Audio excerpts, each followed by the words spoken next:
آج سب کی نظریں بجٹ پر ہیں. بجٹ کیا لے کر آ رہا ہے؟ کچھ دو تین موٹی موٹی چیزیں ہیں جو کہ ریفارمز کہی جائیں کہ نقد سیلز کو محدود کرنا ہے, ٹیکس اور زیادہ کلیکٹ کرنا ہے, اور IMF کی شرائط. آپ کے خیال میں جو کچھ نظر آ رہا ہے یہ کوئی بیلنس لے کر آئے گا ایک عام آدمی کے لیے آج کا بجٹ؟ میں یہ کر رہا تھا کہ جب IMF کا پروگرام ہوتا ہے, اور اکثر پاکستان کی زندگی IMF کے پروگرام میں گزری ہے, اس وقت فوکس اس بات پر ہوتا ہے کہ آپ کیا خرچ آپ کی آمدنی کے برابر ہونا چاہیے اور آمدنی خرچ کے برابر ہونی چاہیے, جس کے لیے یہ ٹیکس والی چیزیں آپ کو نظر آ رہی ہیں, اور IMF کہہ رہی ہے خرچ کم کرو, پرائیویٹائز کرو. ایک تو یہ چیز ہوتی ہے, اور دوسرا IMF یہ کہتی ہے کہ آپ کے پاس جتنے ڈالر آ رہے ہیں اور جتنے ڈالر جا رہے ہیں اس میں کوئی توازن ہونا چاہیے, بہت بڑا گھاٹا نہیں ہونا چاہیے تاکہ آپ مانگتے نہ پھریں, آپ ادھار نہ لیتے پھر رہے ہوں. اس کو کہتے ہیں کرنٹ اکاؤنٹ ڈیفیسٹ. یہ دو ہوتے ہیں, دو طرح کے خسارے ہوتے ہیں جن کو کنٹرول کرنے پر حکومت کی تمام تر توانائی لگی ہوتی ہے. اب اس کا نتیجہ کیا ہوتا ہے کہ جو ترقی پر ہوتی ہے اس پر نظر نہیں ہوتی, عوام کا جو فائدہ ہے اس پر نظر نہیں ہوتی, عوام مسلسل پستی ہے ہر IMF میں. اس کا مطلب یہ نہیں کہ IMF کا پروگرام غلط ہے, اس کا مطلب یہ ہے کہ IMF کے پروگرام سے جو پہلے کیا گیا وہ غلط ہے, جس کی وجہ سے IMF کے پروگرام میں جانا پڑا. اس کا مطلب ہے کہ آپ معیشت کو ٹھیک نہیں سنبھال رہے, اس لیے آپ لینڈر آف لاسٹ ریزارٹ کے پاس جا رہے ہیں, آپ اس بنیے کے پاس جا رہے ہیں جس کے پاس آپ آخر میں جاتے ہیں جب کوئی آپ کو لین دین کے لیے تیار نہیں ہوتا, جب ہمسائے کے ساتھ آپ کچھ نہیں کر سکتے, تو lander of the last resort,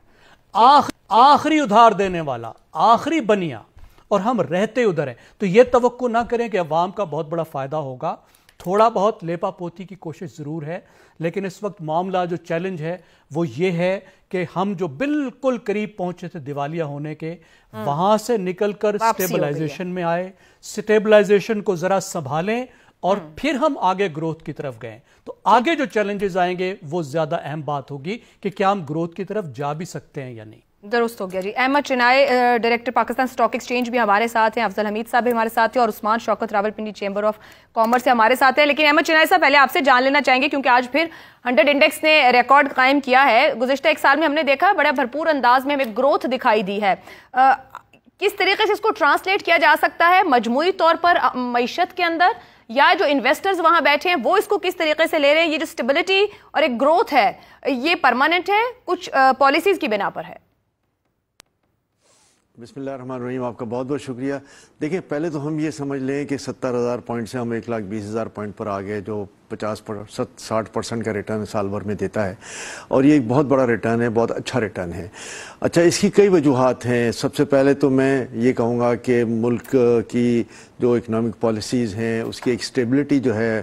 وہ اس بات کی ہمیشہ گواہی دیتی ہے کہ پھر جب اکنامک پالیسیز سٹیبل ہوں اور لگ رہا ہو کہ جی آگے جا کے جو ہے وہ اکنامک گروتھ آئے گی, تو آٹومیٹکلی کارپوریٹ سیکٹر کی وائبلٹی سامنے آ جاتی ہے, اور انویسٹرز جو ہیں وہ اس کی طرف رخ کرتا ہے کہ جو لسٹڈ کمپنیز ہیں اس میں اپنی انویسٹمنٹ کریں, اور نہ صرف ڈیویڈنڈ ییلڈ لیں بلکہ کیپٹل ییلڈ بھی جو ہے وہ اس کو ملے. دوسرا سب سے فیکٹر جو ہمیں یہ بھی مد نظر رکھنا چاہیے کہ 22% پہ ہم 11% پر آ گئے, تو جو بینکوں میں ہمارا ڈپازٹس پڑا ہوا تھا, جو انویسٹرز کا ڈپازٹس وہاں تھا, وہ انہوں نے اس کو جو ہے وہ ڈائیورٹ کیا کہ یہ زیادہ لوکریٹو ہے کہ 11% پہ ایٹ لیسٹ ہمیں یہ تو ہے کہ 7-8% ہمیں کیپٹل ڈیویڈنڈ ییلڈ گارنٹیڈ ہے, اور مزید 10% جو ہے وہ کیپٹل ییلڈ بھی ہو سکتا ہے. تو یہ 18% زیادہ وائبل تھا, تو لوگوں نے اپنا سرمایہ جو ہے وہاں سے نکال کر یہاں لے کر آئے, اور اس میں بہتری ہوئی کہ جب 60% کے قریب آپ کو کیپٹل ییلڈ نظر آ رہا ہو سال بھر میں آن این ایوریج, اور اس کے بعد 7-8% ڈیویڈنڈ ییلڈ جو ہے وہ ضرور ملے گا, تو پھر یہ چیزیں جو ہیں وہ اسٹاک مارکیٹ کی بہتری کی طرف جاتی ہیں. اور اس میں ایک دوسرا عنصر جو ہمیشہ یہ آتا ہے کہ جو لسٹنگ آ رہی ہوتی ہے اس کو ایک بڑی پذیرائی ملتی ہے کہ لوگ جو نومولود بچہ ہے جو لسٹنگ پہ آتا ہے اس پرائس پہ جو ہے وہ ہمیشہ مارکیٹ میں انٹر ہونا چاہتے ہیں, تاکہ اس کا جو اپ سرج ہو 3-4 سال کا جو ملٹی فولڈ جا سکتا ہے, اس میں ان کو بینیفٹ بھی ملے, ان کو ڈیویڈنڈ کا بینیفٹ بھی ملے. تو یہ عنصر ہے جس کی وجہ سے ہم کہتے ہیں کہ اسٹاک مارکیٹ جو ہے وہ کیسے افیکٹ کرتی ہے کیپٹل گروتھ کو, یا لوگ جو ہے عام آدمی کیسے اس سے متاثر ہوتا ہے.